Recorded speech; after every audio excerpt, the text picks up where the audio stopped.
Your way to pig out and know anything's left over. That's all good. Yeah, thank you. That's why I cooked too much.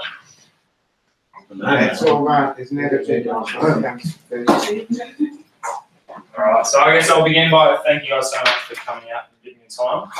I know it's not probably the top of your to-do list after that school has come to the meeting, but so I really appreciate it. I really appreciate you guys giving that time off your own backs to show you support the kids and the program we're running.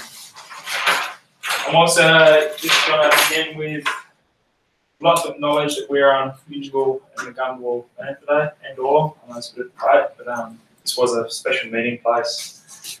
I think it's sort of might have been shared by both groups. I think it's very special to be there today, meet on this land today. I'd like to pay my respects to those past, present, and emerging. Those emerging elders that we are so lucky to work with as educators and as own staff. It's pretty inspiring for us to be part of it. I'd also like to extend those respects to the Aboriginal people here with us today. So we'll kick off the video. That was very well done. Thank you. Thank you. I was a little bit scared. I wanted to get it right. That's good. So yeah, we'll kick off the video and then we'll come back with more info.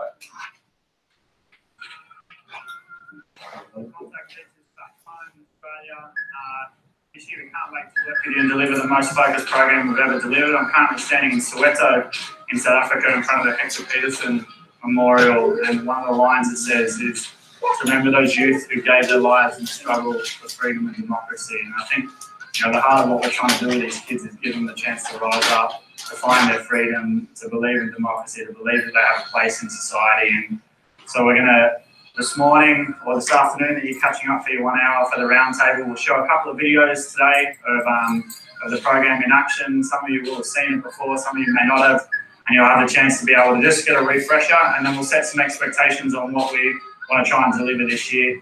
We want to see a generation of Indigenous kids that step up and really take on not only Australia but take on the world as well. So hopefully you're willing to work as hard as possible with us, because we're on your team and we want to change the culture of the schools and all the communities around you, and carry on the legacy of kids like Hector and people who have risen up to stand for something more and sacrifice their lives to give us the opportunities we have today. So have a good day, and can't wait to work with you this year.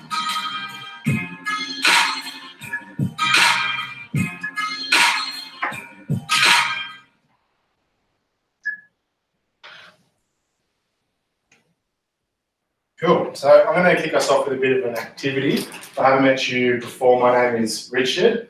I'm really lucky to work as part of the program team at Southern Cross University. Thanks, Paddy, for acknowledgement. I think Albert as well. We've got a bit of an activity which you guys are going to take part in with us today. And as it says on the board here, we want you guys to share your dreams with us. We believe at AIM that unless you can dream of something, it's not going to happen. So we want you guys to share your vision for the students you work with. It could be more broadly for Indigenous Australia and the future generations that are coming, or Australian society as a whole. We could be really specific to the region and the kids you're working with, slightly broader in terms of your hopes and aspirations for this generation of Indigenous Australians that are coming through, or just Australian society as a whole. Any questions? We've got some coloured paper here in the middle of the table, so please feel free. It doesn't matter if you get a few little nacho fingerprints on there. Feel free to grab a bit of paper. Keep your dreams with you. We will share them as a group once you guys are finished, and we'll have about 2 or 3 minutes to look at this activity, and it'll give us a bit of a chance to reflect on what our goals and dreams are collectively as a group.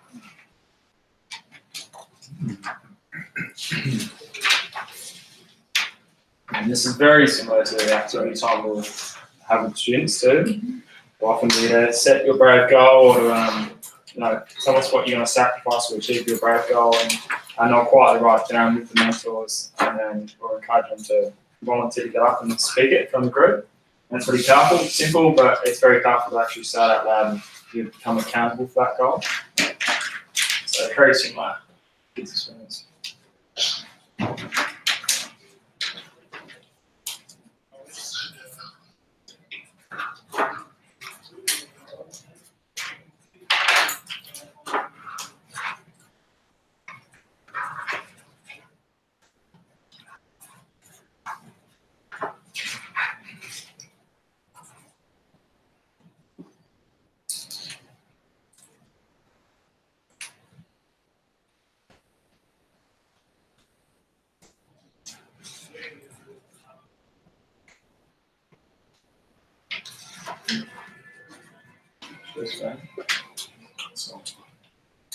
Change. What does this mean? What can change? What should change? A lot can happen in 1 year. A lot. See, I've been a fighter now. It's time to get the dark down and get a little wiser. Are you ready? I know to make sacrifice. Without mistakes, we wouldn't get change. Fall down 7 times, get up 8, never give up. We need to change to shape our future. So tell me, what do you do? What would you change? Imagine a world where you can be anything that you want to be. Don't feel the way you and me together. What would you do? What would you change today?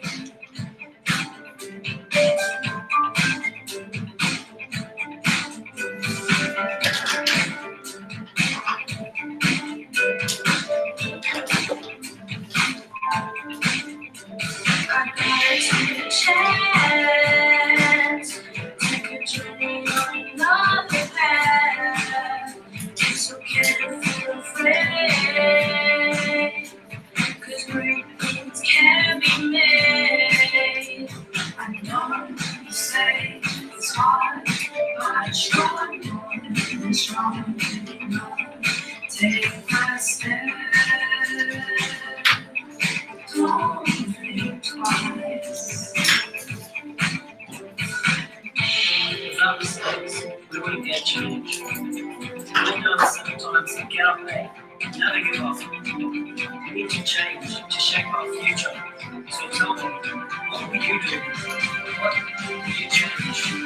Imagine a world where you can be anything that you want to be. Don't feel the way you and me together. What would you do?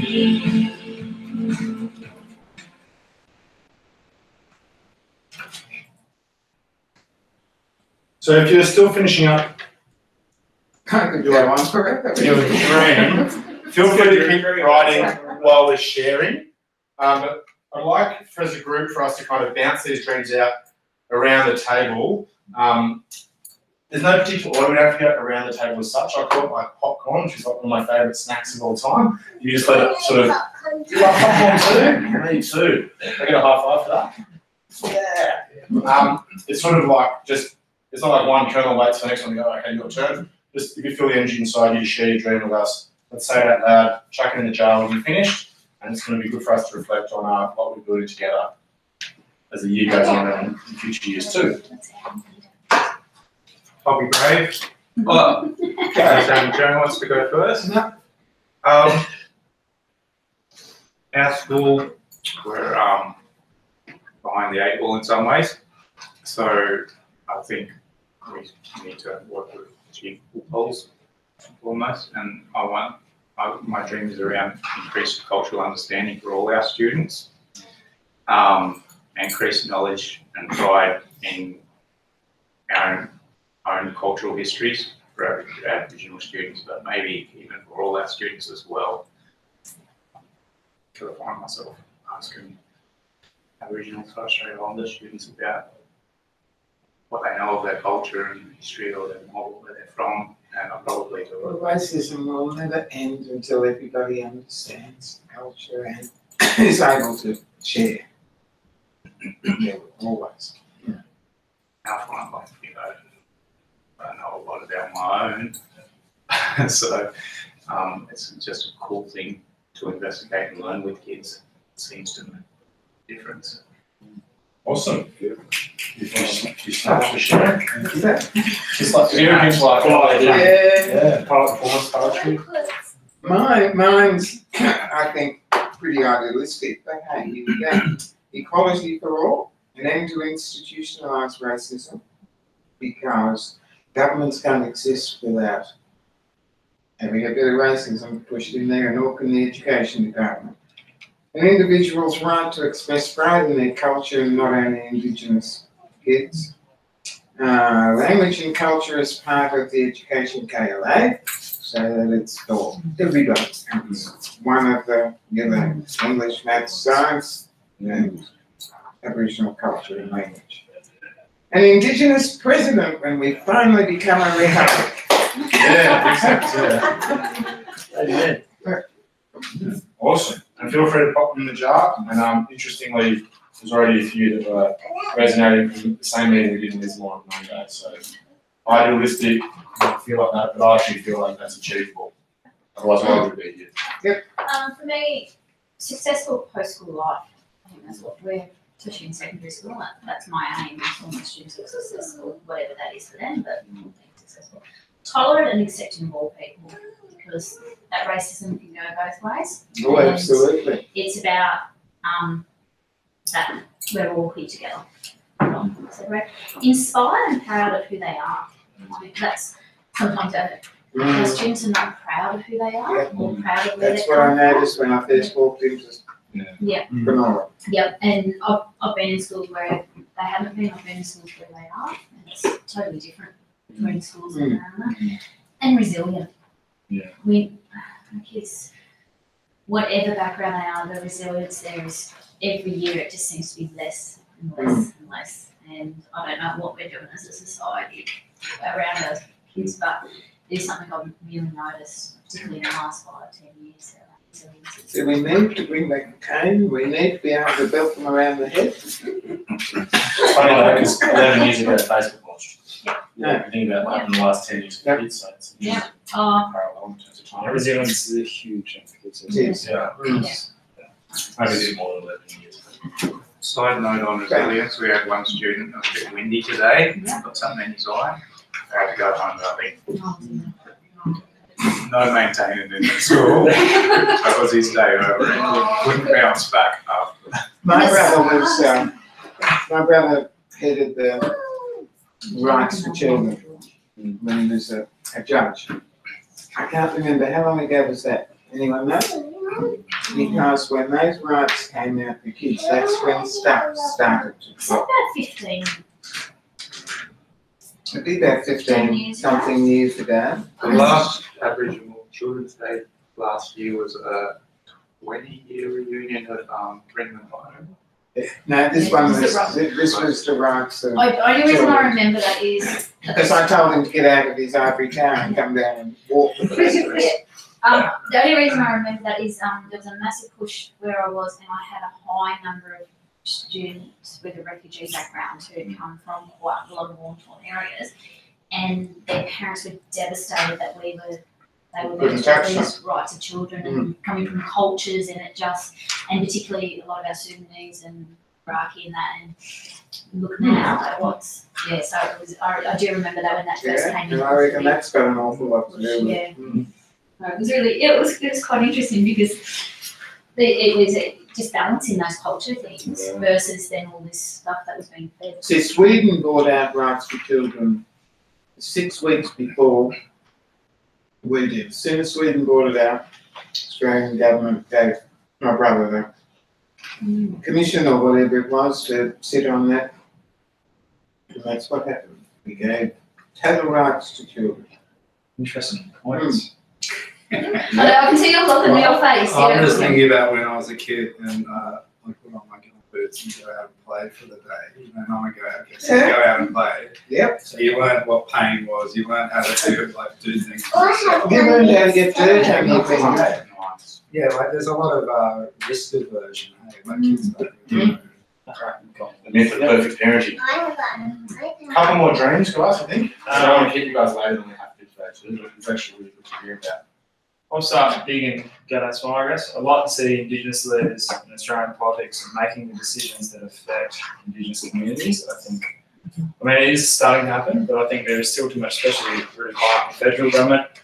A lot of bills will be passed, or decisions will be made without that real consultation, and they're not made maybe as they'd like to say they are, but not enough it is. I'd like to see proof of them actually consulting enough of those communities, especially out in remote areas. I'd like to see Indigenous culture being a bigger part of the Gold Coast community. I think it is. We're all being a bigger part of the Gold Coast community, Indigenous culture, being more learnt and more respected and more celebrated. I think we celebrate the fact that surfers and there's girls in bikinis and I think we don't have any, we don't have the deep sort of the more important stuff like culture. So, and then Maids are Gold Coast culture. yeah, mate, I want to change it. And then the small one of we've had 3 AIM mentees from last year that were year 12s in the program, and then applied to be mentors in the Gold Coast program this year. Wow. And I think it's amazing to see the whole loop, those kids leaving school, coming back in, and they're going to be mentors for the next 1 year just below, you know. So I'd like to see all current year 12 students apply as mentors next year, and I'm going to put that to them. So I'd like to see all the year 12s. If they're in town, yeah. If they're in town, Good to join Sydney. They can join Sydney or Melbourne. Yeah. So, but I'd like to see, if they're near an AIM site, they can join in Africa. I don't mind. I'd like to see them pass that knowledge, you know. That's me. Awesome. I guess what I was thinking was like sort of big concepts and why I became a teacher. So to become part of a community that values people and the environment we live in, to affect the change in a positive way, to give people a voice. I'll finish us off then, I guess. My dream is around education, but I dream of a future where Indigenous language is taught in schools as part of curricula across the country. I think Joe touched on it before, but for me, language is a big part of respect. I didn't travel to Japan and just start talking to people in English. I traveled learned a few different words, and I'm learning a few words in Banjala and trying to learn a few more every year. Then a bit of Gambanga and spent some time down there this year, and I went to a pretty good school. I learned a lot of French, I learned a bit of Latin. It seems nuts to me that, we teach these dead languages rather than ones from living cultures that exist on the lands that we've all been educated on or have been educated on. So, fingers crossed by the time my son's in high school, there's a bit of a change there, and I'd like to be part of Things aren't starting to progress, but they could speed it up and make it for us, For sure. Well, thanks very much, everyone, for indulging me in a great activity. It was great to guys. Your dreams and aspirations. So next one is just an insight into tutor squads.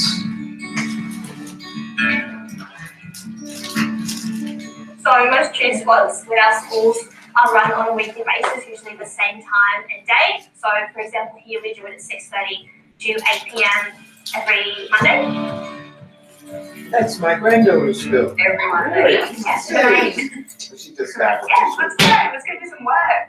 That's the only time we ever hear us say it, but we just love it and we look forward to it.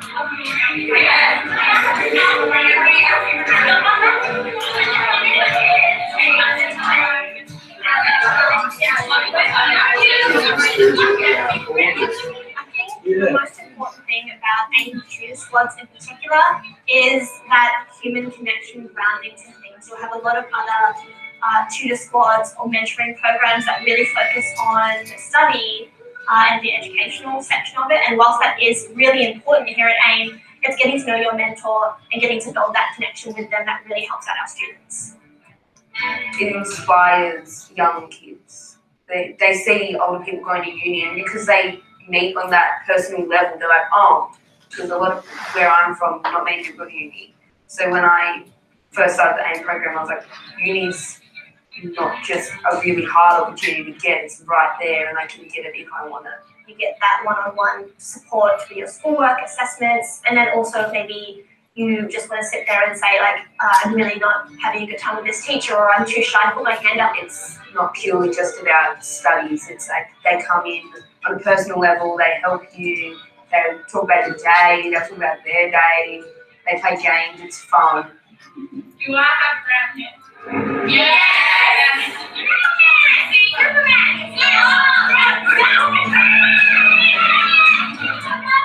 Two of the really important things about aim tutor squads are one, opening yourself up. Kids are more likely to trust you and feel like they can share with you if you're willing to share a little bit of your story. And then secondly, showing up every single week. That kid knowing that you're going to be there again and again and again is absolutely pivotal in them being able to trust you and work with you. Knowing that AIM people are volunteers and they come because they genuinely want to, it just helps. If we ask from other people, we just feel as though like they have to do it. But the genuine support and help that we get, we appreciate it so much.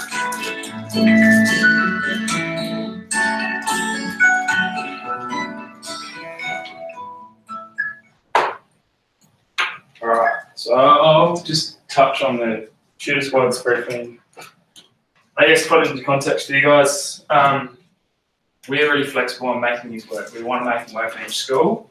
We're flexible to what format you want them or what time of the day. So, for example, we've talked about Blocky possibly doing it as a breakfast club, I'm not sure, whatever. So it could be afternoon, could be lunch, could be breakfast. Happy to talk to the kids. We can talk to the kids and see what works best for them.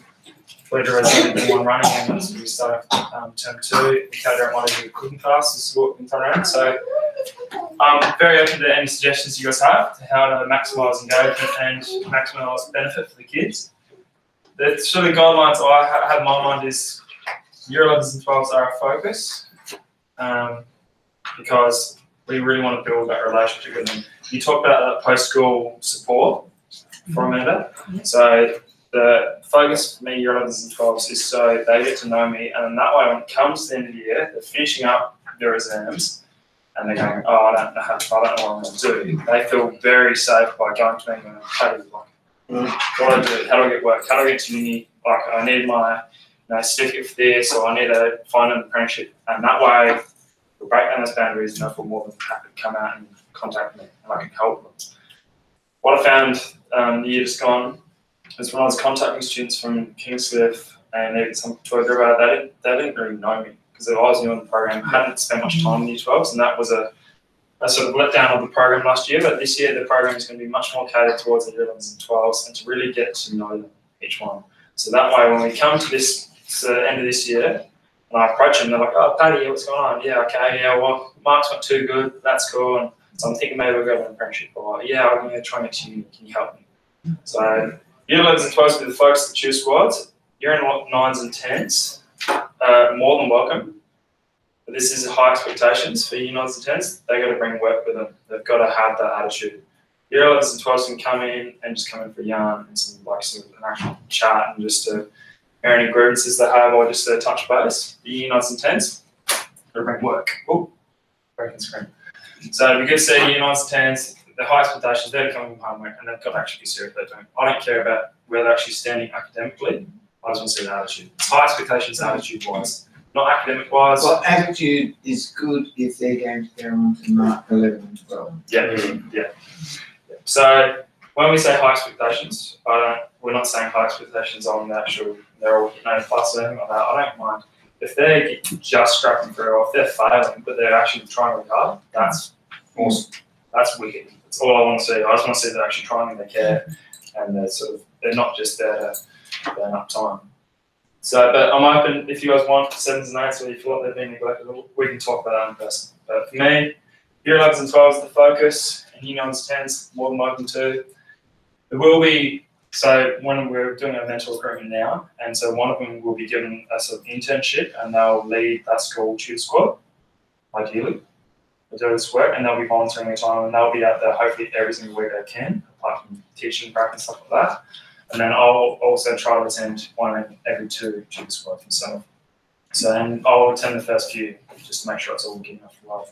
So there will be hopefully one single face that will be always there and turn up, and I'll be there. And will you still have, you know how we used to bring the kids up here for their days? Yep. So we really want to make sure it is those 2 lanes of traffic from the school to the university. So we're that bridge between school and university.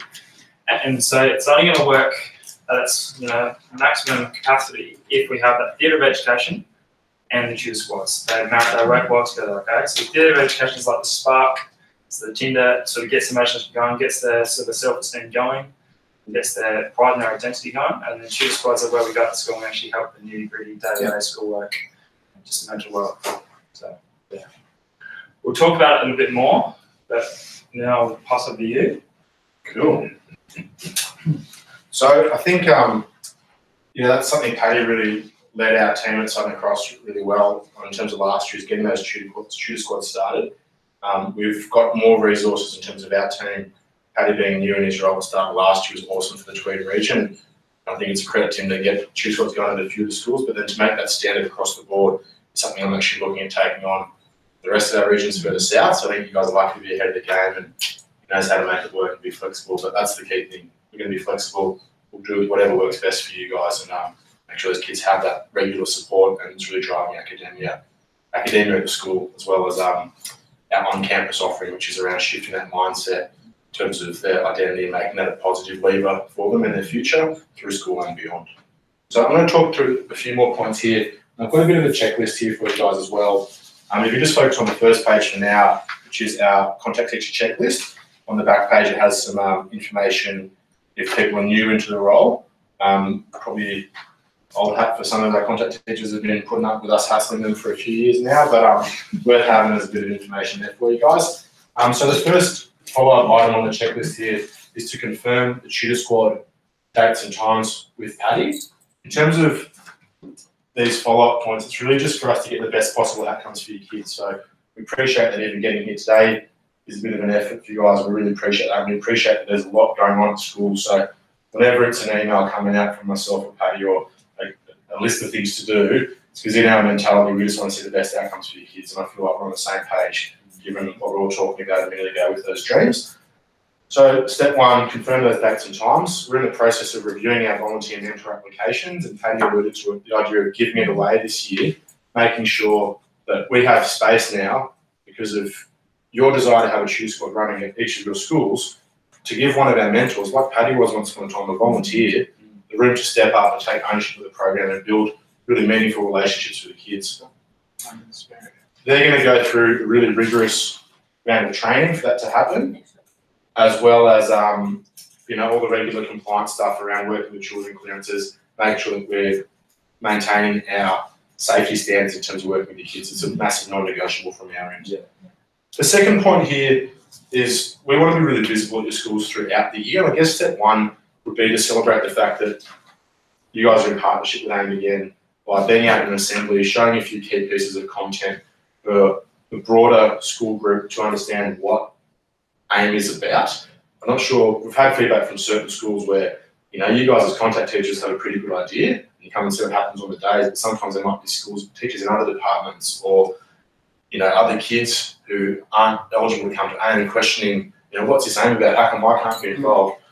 Really, it's a big thing. It's a big thing for sure, but we'd like to celebrate that and the supportive nature of the school as a whole by coming out, giving these guys a bit of insight into what the program looks like, showing them a few key bits of content for them to kind of better understand why it's important as a community that they're supporting these kids gain a level of understanding, and then potentially as follow-ups to that, during a NAIDOC assembly or during another assembly further down the year, we could have the students present back to the school about what I've learned from AIM this year, what I've taken out of it. So there's a bit more buy-in across the group.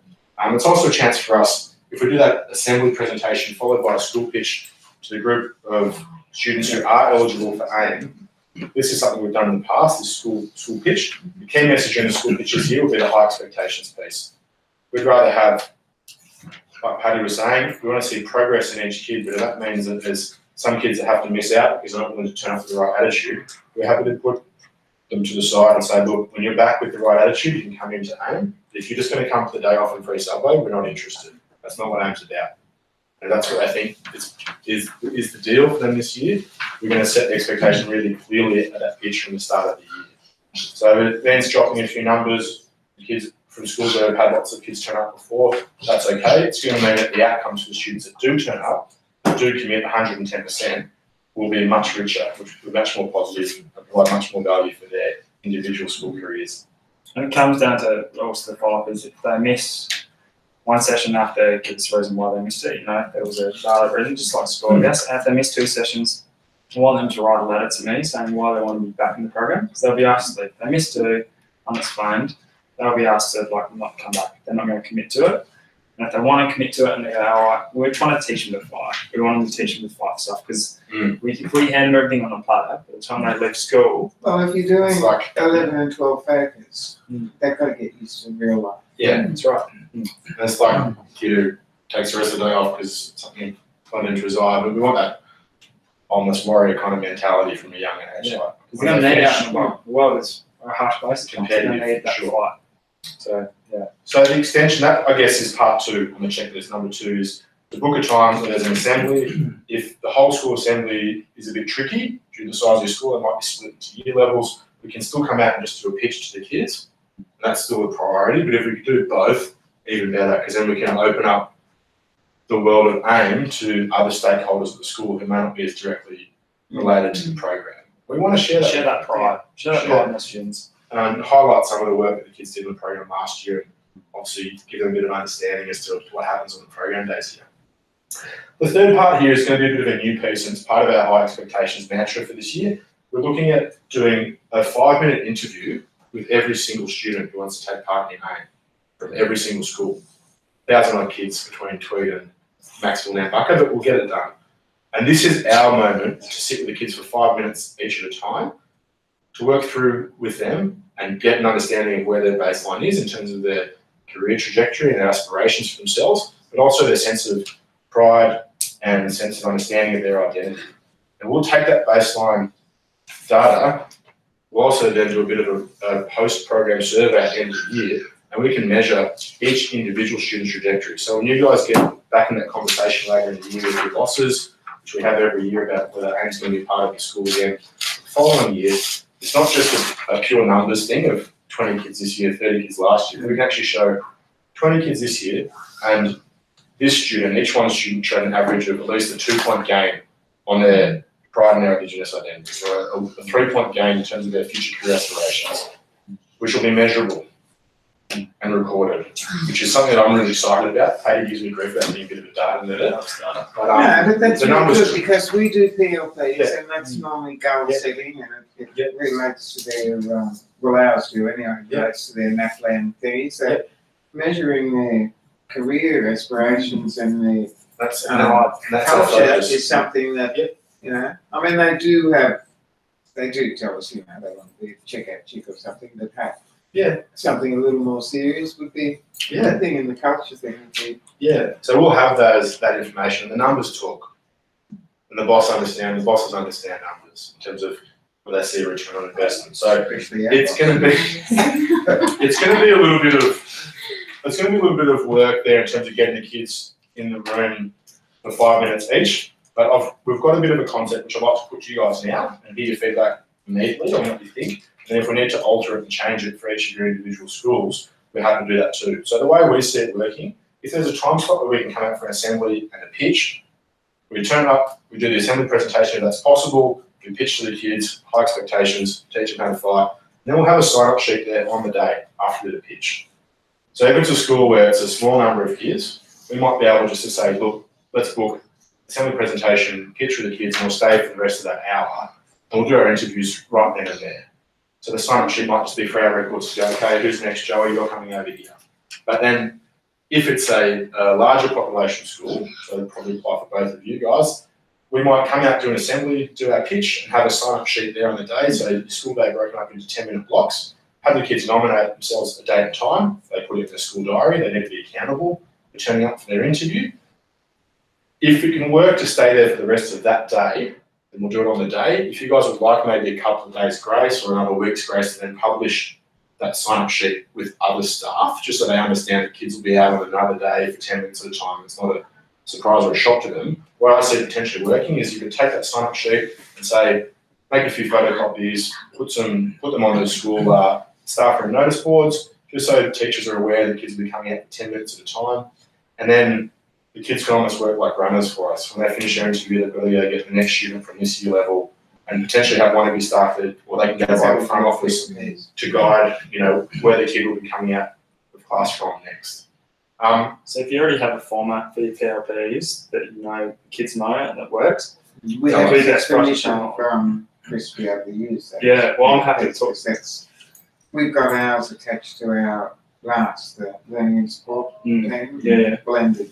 Mm. Blended. Are you coming out on Friday? Is it Friday? Friday can't teach tutor squads. Oh, That I was, missed that. it was meant to be, so with Lockie we talked about maybe me just after the assembly, any Indigenous kids that I stay behind. Or how, whatever, because Lockie and I were talking about that this afternoon, how best so that we don't embarrass the kids by calling out, you know, on the assembly, all the Indigenous kids stay behind.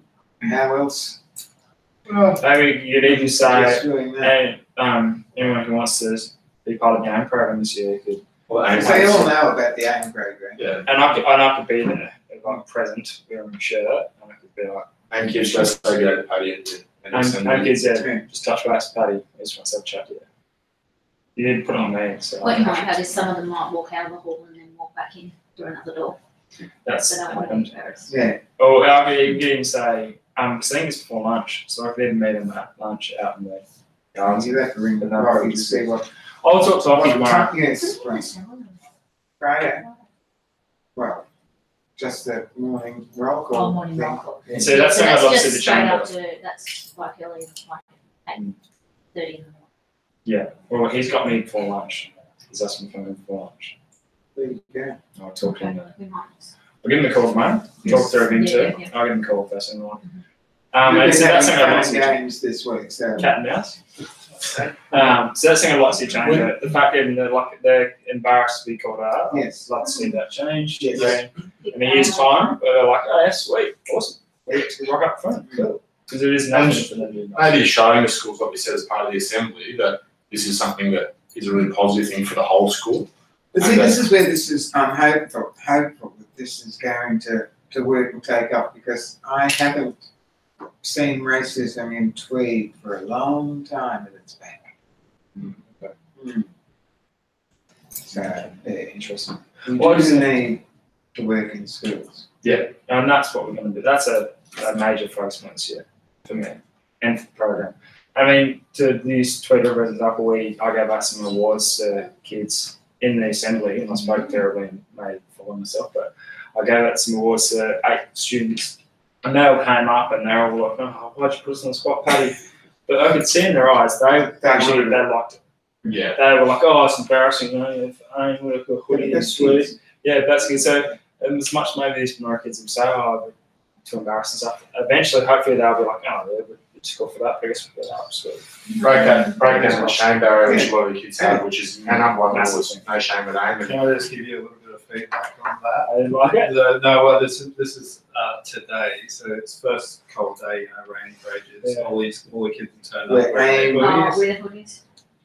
School's cracking down on uniforms. Now there's a debate as to Well, whether our Imagine boss has precedent. given them permission to wear it. And the precedent is Evans River, they've made it officially for all kids part of the uniform. That sounds like I a mean, roof. that's. Yeah. So we're gonna have to go and petition the principal, because basically she signed No, well, off on it, Chris and is- this is a celebration, right? So, Yeah. Chris has given us permission to. well, I'll use that as a Yeah, precedent. you And can. Evans River, second as well. Yeah. I think it's Speak to Rob important there. for them to, Yeah. if you want them to be part of the Olsenville program, High as well. The Right. pride. Yeah, The that's pride's how what we're working on. that's That's how the main thing we're Get the working on. buy-in is on Yeah. that. Yeah, and it's meant to be a celebration. And I encourage, I've spoken to some of the kids. I'm like, are you allowed to wear it? I'm like, nah, I'm like, it's all right, keep wearing it. So But there's a piece there that I'd like to layer in when I'm at an assembly and I speak to the kids, because you're talking to a room of mostly non-Indigenous students. But I say to them, look, this is what we do at AIM. But you guys who are sitting there, you know, we feel lucky as staff to go to work in this community, part of the oldest continuing culture in the entire world. You guys have that. The students in your classes you sit next to day in, day out. Ask questions, learn together. And if they don't know, find out the answers with them, support them in their learning, because you'll learn from them too.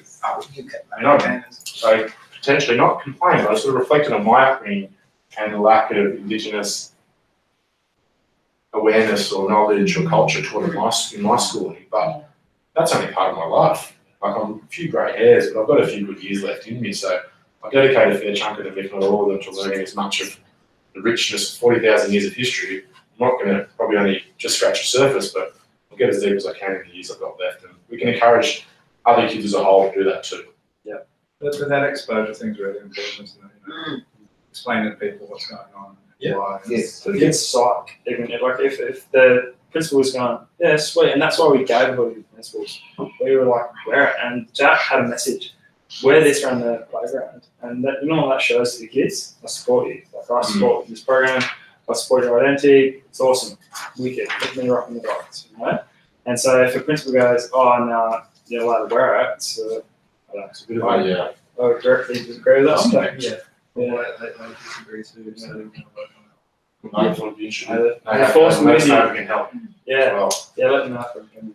so that's kind of the point 3 there in terms of those interviews and supporting us to set high expectations, but we'll also then, as a result of that process, we'll have a really rich data set to then use as a baseline for our progress for the year for each individual kid. Which will be available to you guys then at the end of the So year you've when we got track their progress 7 to through. 12, so you're going to do 7 Yeah. to 12? So The Theatre of Education is still year 7 and 8 day, and year 7 and 8 is also invited to our MBA celebration, so we went it last year. So it's more involved for all students, all year levels. So yeah, we went to year 7 as well. What data are you collecting? Like, what's We can show you a link to the questionnaire if Yeah. you like. But basically we're just asking them to rate their sense of One question is pride and their Indigenous identity. They're sort of like, I feel very connected to my culture and history, or, I barely understand. The sort of those sort of self-reflecting rating scales, which would be, if you average it out, say like a 1 to 5 point kind of thing, we can take a score out of. Another is around sort of career aspirations. I believe I'll finish school and move on to a successful career path. so it's just a couple of questions with Couple of questions, yeah. And then a lot of it is, the other part is getting to know you. So there's some questions that we're not measuring the answers for, but it's just for them to connect with us. So like Paddy said, with the year 11s and 12s, getting to know them so they know who he is and trust him in terms of the transition after school. If you look at it from a year 7's trajectory, who'll be interviewed as well, a 6-year warm-up to make sure they get into a good pathway after school. Jack put it really well at our staff development staff development conference down in Sydney. And he said, we're distracting them. Distract them on campus, we distract them with the way we dress and the way we present, but while we're distracting them, they're learning. They're engaged, they're positive, their body language is positive, their cooperative nature with other kids is positive, which sometimes we're not seeing at schools. And we've worked out a way to get it to work for us at AIM. If they take some of that energy back into the school, keep on that path, by the time they've finished year 12 with us, they've been here for 45 hours over 6 years on campus here, plus God knows how many hours of tutoring back on the school grounds. And we can see year on year where their sense of identity sits and pride in their identity, and where their sense of career aspirations sit from year to year, year on year, for those whole 6 years for the year 7s we work with from now onwards. And that's, potentially not mine and Paddy's phone calls to be making in 7 years' time with these guys, but hopefully it is. And we can say to them, what are you doing next? Apprenticeship, that's great, but if you go into apprenticeship, that's just step 1. Maybe you'll own the business and you'll be dishing out contracts instead of just filling the contract roles. Keep pushing whatever dream it is for themselves that's valid, push them to achieve the next level beyond that. And that's part of high expectations. It starts with a 5-minute interview. Hopefully that makes sense. That's an ongoing conversation, because we understand that is a difficult one, especially if you've got bigger numbers at your school. They're booking an interview, but it is a non-negotiable. If we're going to run the best program and we're going to really get to know the kids, we're all wants to help them. So, but we're going to talk about this, and I'm happy to have the conversation over the next week, so and just figure out the best format to do it, and that'll be an individual conversation as well, and we can flesh it out how we're going to go about that. But yeah, it'll be, I think it's going to be very powerful once we do it. Is there a second interview at the end to? Yeah, we can do that in the program sessions. Yeah. Judy, I think I went over a bit that Paddy was going to talk about, but the show goes on. The last piece is our permission notes, which in the past we've sent out permission notes with some information about the AIM program for teachers, for parents to have a look at and digest, and for kids to sign off. We've taken a bit of a different approach here because God knows you guys have enough of an admin workload at your school. We also have a bit of a sense that, the duty of care still sits with the school as an excursion coming onto campus. So rather than us double up with another permission note, we'd rather include a bit of a sign-off piece in terms of us being able to capture photos and video of the kids while they're on campus in your school permission notes. And I'll put some text in the checklist here with 2 options for parents to tick off on. One is, I'm happy for my child to have their photo or video captured, and why that's happening. And the other option is, I do not approve of my child's image being shared. So hopefully that's pretty clear, and that can just be cut and paste into permission notes that you guys are sending out for individual program days. We can collect a bit of data on when we're taking the roles with the kids. We can just catch up with you guys for 5 minutes or 2 minutes and say, well, any of these kids that are here today, any of them not allowed to have their photo taken. We'll make sure we get those kids out of any group shots, just so we're maintaining that child safety measure, which is a really important part of our program. The other information that we traditionally capture during that permission note process, we can capture during the interview. So contact details for kids. We can be sending out any opportunities to have them to take part of our art internships or any further development camps or opportunities like Rihanna was part of as part of the Parents Game last year. That can be broadcast directly out to the kids and throughout program days too. So hopefully that takes the admin workload down a notch and makes up a bit for these interviews, which are going to be a really important piece. So the last piece is around the packages and particularly the hoodies for this year. I promise this is the last thing you hear from me for a while, so thanks for your patience. But basically, last year we did the hoodie presentations and we looked at the kids' performance during the AIM program and designated hoodies for kids who went above and beyond and hit a few sort of targets in terms of their work for years 9 and 10 last year. What we'd like to do this year is flip that around a bit, and Paddy touched on it before. We want to see our program days and our theatre of education sessions as a bit like a kid driving into the mechanic and dropping their car off and getting a bit of a tune-up so they can work really productively and positively back in the school environment afterwards. We want to make sure they take that same mindset of being supportive, being caring, being kind, but also being ambitious and hardworking when they're back in the school. They're being great at AIM and being the best versions of themselves here, but then mouthing off at teachers and not doing any homework and flunking out of school. It's a cross for us. Yeah. And the way we see this working is obviously the tutoring being increased this year, but also the fact that the hoodies as part of your school packages is up to you guys to decide which kids are most deserving. The ones who show most of the AIM core values back at the school most of the time, if not all of the time. It can be non-Indigenous students too. They go out of their way to support, say, by being part of the NAIDOC Assembly Committee or supporting basically the Indigenous community and culture being shared and celebrated at school, or staff members too. There's a staff member helping you wrangle the kids. I like the idea of buying Yeah, everyone. yeah, for sure. So, that could be like a deputy who supports you to find extra budget for buses, or it could be, someone who helps you get permission notes out, or if, you've got to go on another excursion and sit there collecting notes from the kids before. So anyone who supports you guys, you decide as contact teachers who your best advocates are for supporting the Indigenous community at school and supporting Indigenous success in the school, and reward them with the hoodie, because they're the ones who'll be proud to wear it, and hopefully the bosses say it's okay for staff to wear it too. Yeah, the boss has got one. Well, that's good. Yeah, wearing it. Yeah, It's amazing the amount of people we see wearing AIM stuff around Yes. the street. Yeah, there's a bunch around uni that aren't even mentors. And it's like, Why do you volunteer as well? why you took me? How are you doing this wearing the hoodie? So that was a pretty chunky kind of checklist there to get through. But if we sum it up again, we're looking at confirming tutor squad days and times, booking some times for assembly presentations and or school pictures with kids who are eligible for the program. And off the back of that, we'll sign kids up for their individual interviews. 5 minutes with each student, but a 10-minute allocation, so you have that buffer for kids coming in and out of class. And the last one is permission notes, so a little bit of information in your permission notes. Cool. Thanks, guys. I'm going to let Paddy take over again. Yes, that's a good idea when we have a yarn up. You Want to be in part two? Friday Come along and talk to parents. Yeah, love it. Yeah, check the calendar. All right. Well, I could play this and I'll check the calendar. It's next Friday. Yeah. Break. And we'll put down the food. What time? So program days are on Fridays. You spend the whole week gearing up for them. For me, it's about actually doing the things which help me be present, to be settled and have a clear mind. Have some time and space in the morning, so I'm not back to back, just rushed.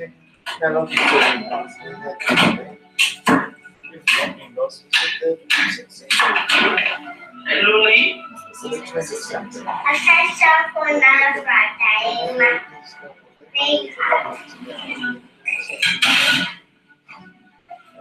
Right, let's go.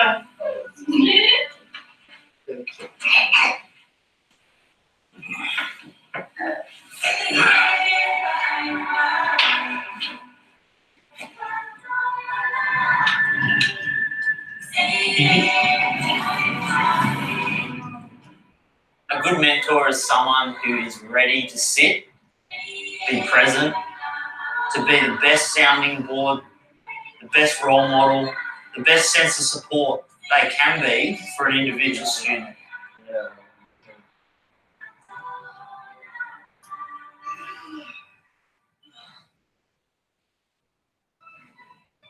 I wouldn't miss a day of AIM. I'll be so sick and I'm like, I'm going to AIM because it makes me happy to be here with these kids. You're mentoring kids, but like half the time you're getting more out of it. You're getting just as much out of it. They're helping you as much as you're helping them. It's really a two-way street.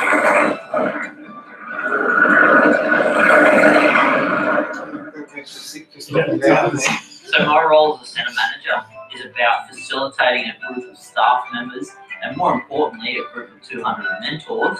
Alright, so our amazing super mentors will be arriving very soon. So let's run through this, quite a few logistics and backup plans if the weather is sour. My role is about firstly setting culture, monitoring performance, getting the best mentors and training them, and then engaging as many kids as possible. Activity time. This is quite intense in terms of logistics, but we're good at logistics. We also have a map with colour It can be helpful to know a bunch of frameworks and structures, but in the end, you need to be able to express yourself as a leader. That's your role. It's not much more complicated than that.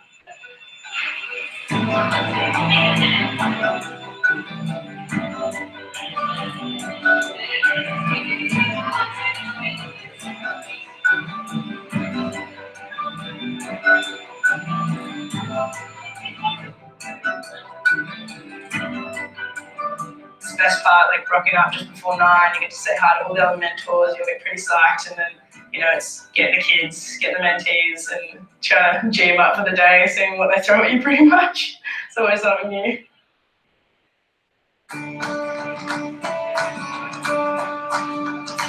Alright, good morning everyone. Welcome to our day 4 of AIM. So, before we actually head down to our location today, we're going to take a few moments to open up our folders and talk to our mentor about who we're wanting to mentor. I think underpinning AIM is high expectations.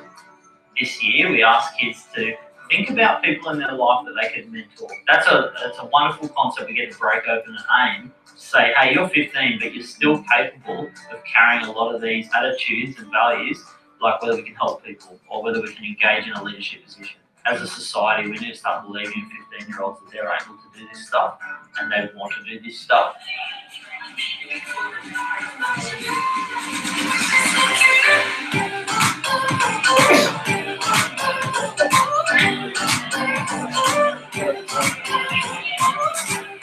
What we did this year at AIM is the kids coming into the uni for 3 modules in one day. These modules consist of 3 20-minute blocks. We kick off with an AIM TV inspirational piece of content. These are often interviewed all around the world and they're offered to the kids within the first 20 minutes in what's called AIM TV.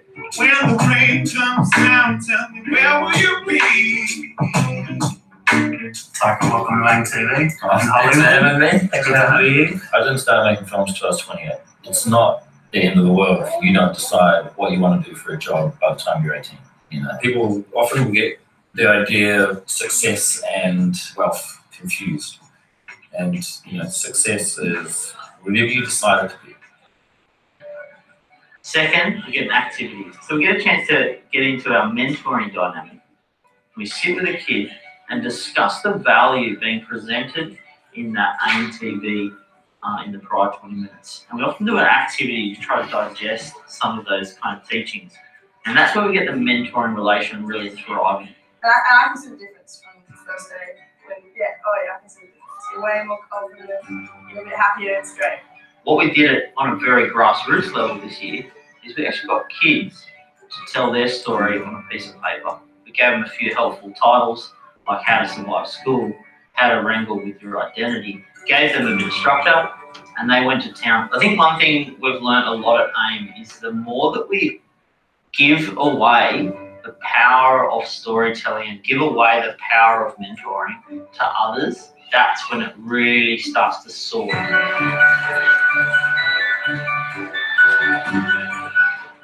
The third 20 minutes, failure time. Failure time in a practical sense allows your mentors to meet with a group of mentees doing a particular activity, and it might be pottery for 20 minutes. That activity occurs in one corner, another group of mentors with their mentees are doing another activity.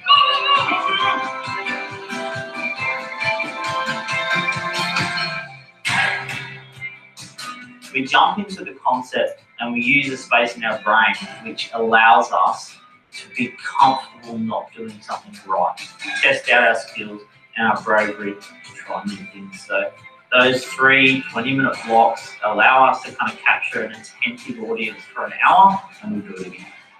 One thing we did at AIM this year is we asked the kids to dream up really brave goals, and we're kind of sticking it to your conventional SMART goals, specific and measurable. We got them to think bold and write them down. Second to that, we said, if you want to achieve this goal, how about you set a sacrifice, something that you have to overcome and withstand to achieve that goal. This is pretty much one of the final days we're having today, working with my mentee Nat, really setting in stone her progress, and I really got to see it all. And the coolest thing was that she brought it up first to me, just through her own work. Today, she realised, and she came out being like, I'm way more confident, I want to go to school. I think there's something within every single person that wants to get outside themselves and connect with someone else. It's a wonderful thing to be able to focus on someone else's life as opposed to your own little internal struggles or scene or achievements. You get to spend time, kind of mixing it with different ages, different cultures, and I think it's a pretty exciting space to be in, I think.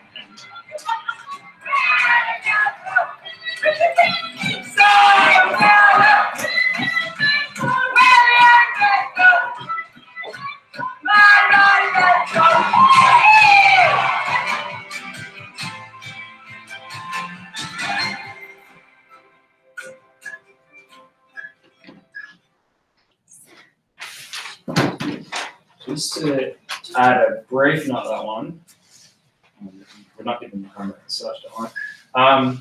The failure time is where I really want to make sure this year I have a lot of that local context singing through it all. So that's why the ACGMA, I want to attend that and just approach it as for ideas. And if I've got an idea, if I want to learn some connective art, if I want to get an Indigenous artist, it's good. Ask me a mentor. That's when I can run it past you guys and say, look, on May the 10th, I'm looking at doing this for failure time.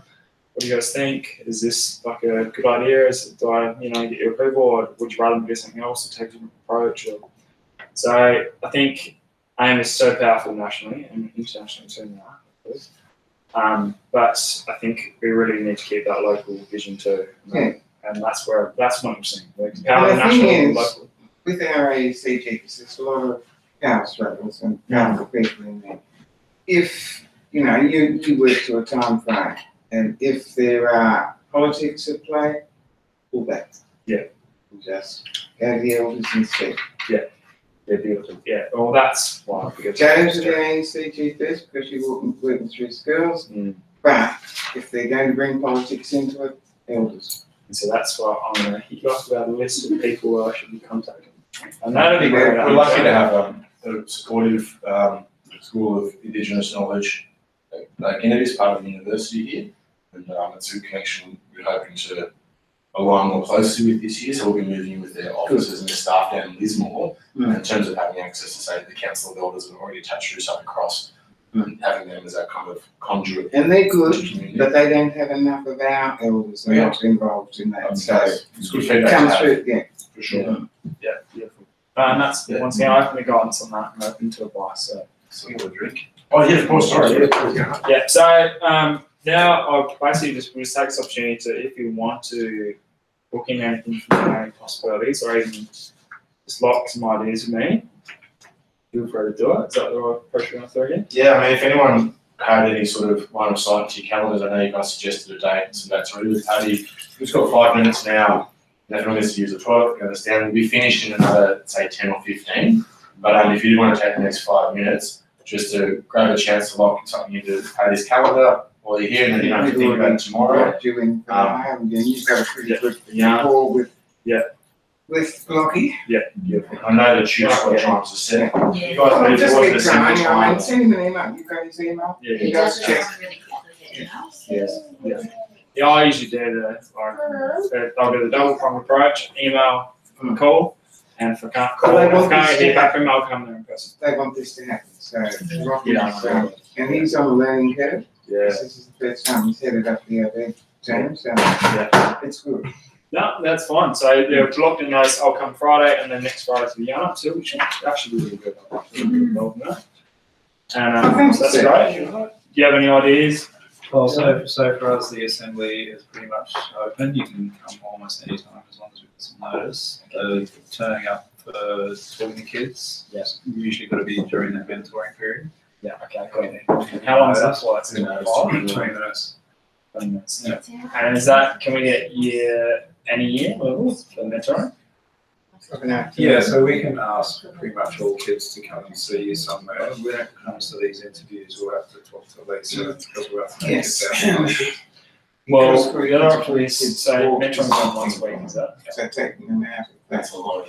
and if you can't. Yeah, so what I'm thinking is like Mr. Joe was saying in terms of the way we do our PLPs, we basically, it's mandated, okay, so you're going to be losing some of your kids this period. Teachers, you've got to be cool with it. Because they're doing let kids just sort of march down, they're doing and come back to class. team coaching. They usually leave in groups. And we can say, you know, listen, you guys are both kids who are big groups of kids at your schools, but as a day, we can know that. Because we can myself or we can have some volunteers come out to support us. Yeah, so maybe work through the group quicker.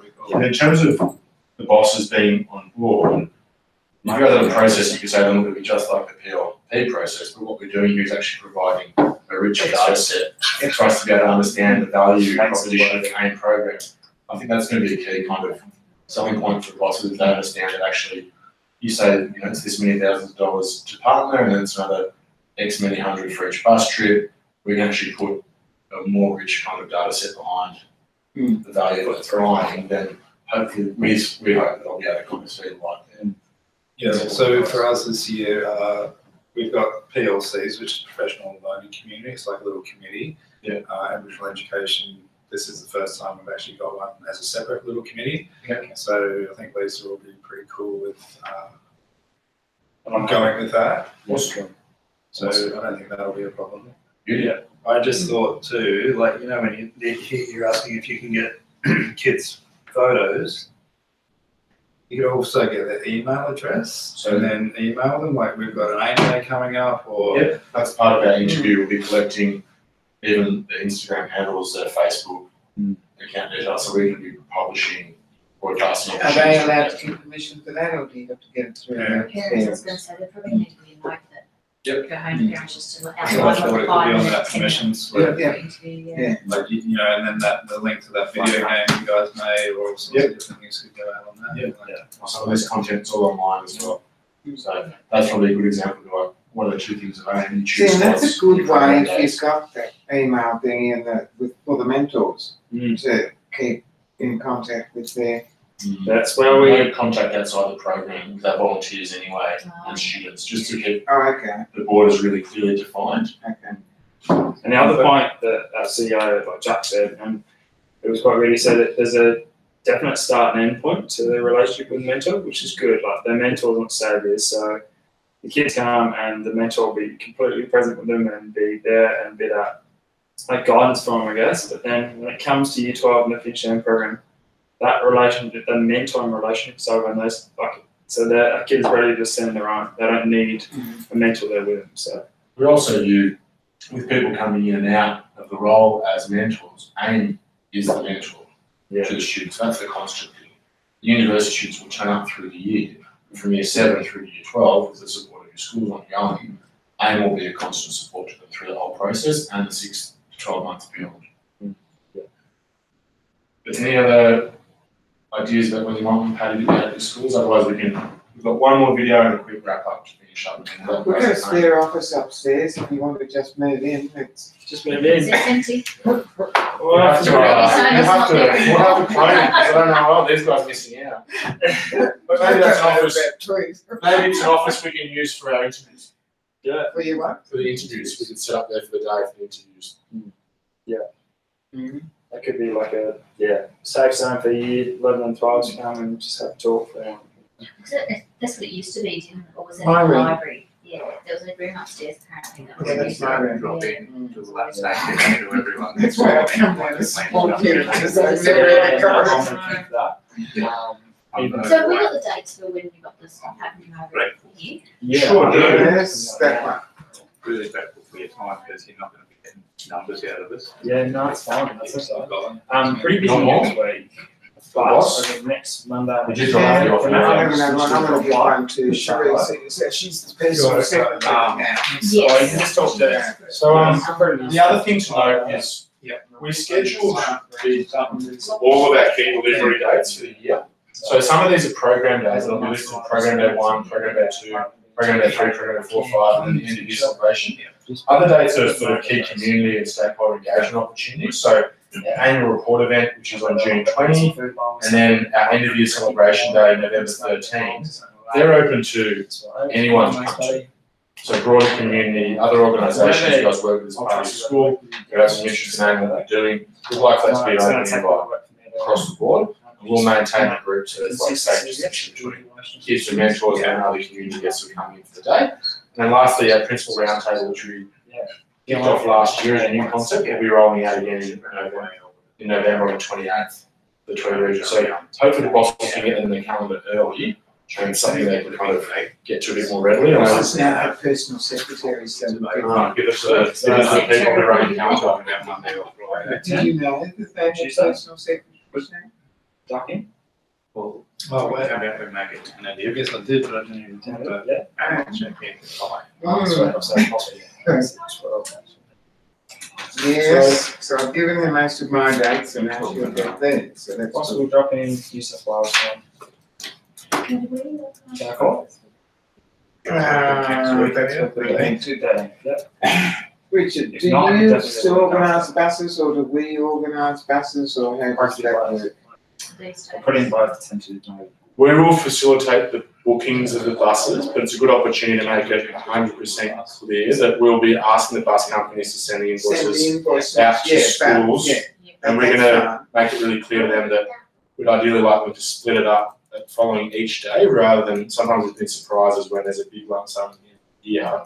We're gonna try to push the bus companies this year to say, it's really clear, you just divide the invoice out and then send it to these contacts, which we have, but then to send it out the week after or the day after that trip. So then you guys can chip away at it and the budget reflects more accurately what's been But you'll be happening. doing the booking of the buses. I'll handle that to my, But that comes with the condition that when I get in touch a week beforehand, that you have a rough idea of numbers. Yeah, because otherwise, if I book a 57, turns out King's got 45 and then Tweed River's got 30, I'm like, well, you guys said you didn't buy them. So that's, but then you guys have been great in the past, but so that shouldn't be a problem at all. I'm happy to book them as long as I know the numbers a week in advance. You know, it's a bit hard to, even a week out is a bit far out. I don't know, That's what New Joy says to me. She's like, oh, you know what I like, you know what I like. So 7 minutes to go, I want to get you guys out of here on time.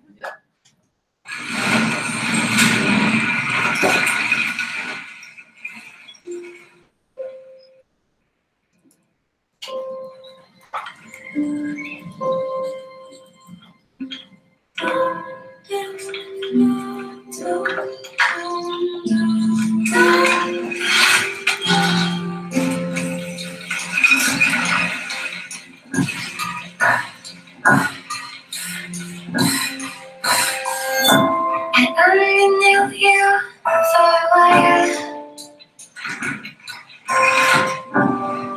taking thought to cure away. Every second means a mile, every minute means a day. I hope you're walking in the sun. Hope you're going to be someone. Here I am, along my way.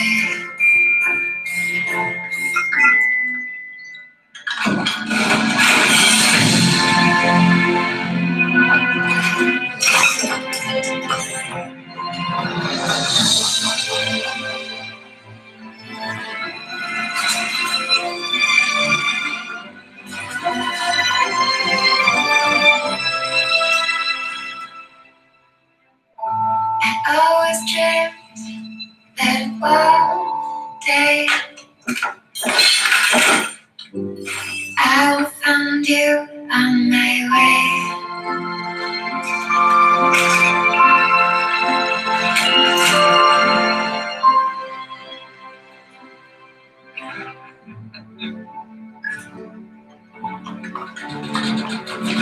Maybe one day, maybe today.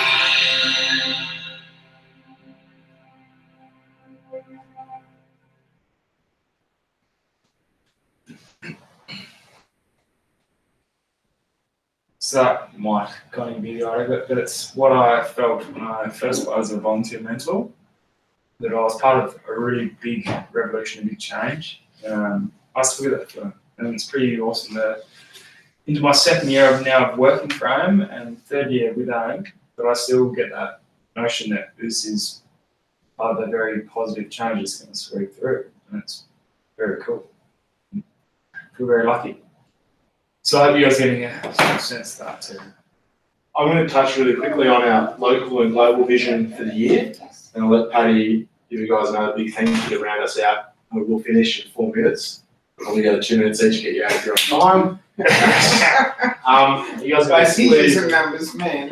let's talk local vision for the year firstly, and this is an interesting one because I started AIM in 2015 as a program manager down in Melbourne, and I think in 2013 they'd set a 5-year plan to have 10,000 kids in the AIM program by 2018.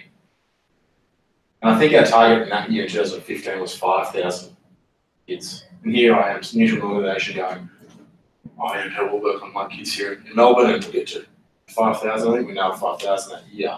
And I'm still here in 2018. And we're well and truly on track to working with 10,000 Indigenous high school kids this year. There's only 25 in 2005, so pretty good going for a 13-year history. And off the back of that learning, the last 13, 14 years, we've just had an AIM program start in Uganda and in South Africa. There'll be a second university in South Africa as of last week, and one university in Uganda kicking things off for us there too. So those guys are working separate to our Australian operations, funded by the universities in their home countries, but with the same vision of giving people the same chance through education that other people already have. Something we can all dream for and something we're all part of already, which is super exciting as educators and people who are willing to dream but also put the first step in the right direction to make that dream happen. So that's probably enough for me in terms of our local and global vision, and big thank you from myself, and I'll let Paddy round us out for the afternoon. Thanks so much for coming along, guys. It's been awesome to actually see you and have a meeting with you. And